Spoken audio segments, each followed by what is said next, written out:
All right, conversation number 2, because we're so amazing, we're gonna have a different conversation this time, just to give you another example. So this time, Mary gets to be pro-life.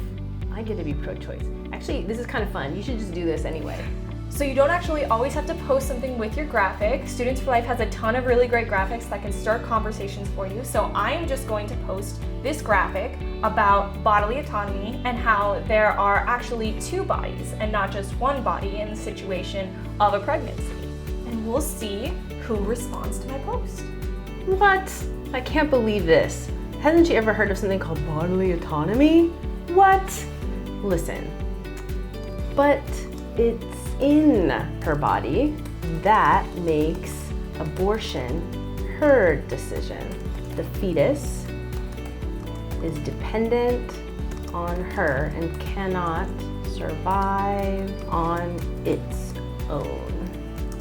Women have the right to govern their own body. I'm gonna add a lot of exclamation points to that one because I've decided this has really riled me up posting that. Take that, Mary Briganti.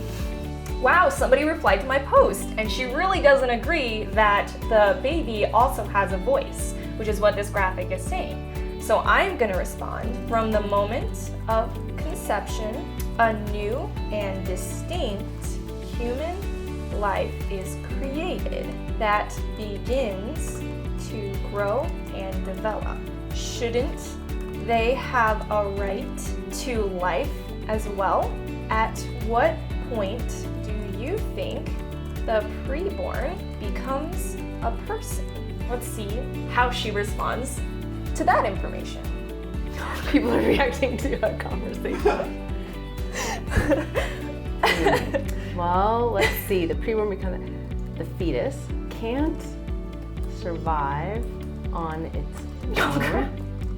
Therefore, they aren't a person until they have developed enough to survive without the woman. Wow, this is interesting. So they don't think that the preborn deserve human rights because they depend on the mother to survive. So I'm going to respond with, I think viability is definitely an important milestone. Did you know some people cannot survive on their own without medical intervention? And when the baby is born, they are still dependent on the mother for years.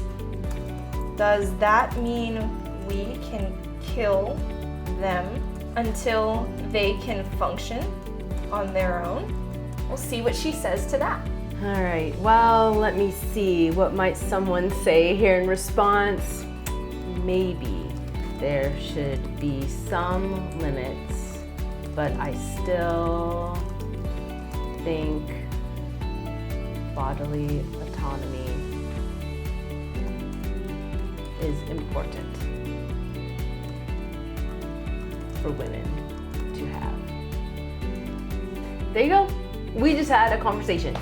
Now, in that situation, I didn't entirely change her mind, but I did get her thinking that maybe we should have some restrictions, which is what you're trying to do when you have conversations. Move people down the chain from being 100% for abortion or moderately for abortion to slowly coming to the pro-life position, and sometimes that happens in increments.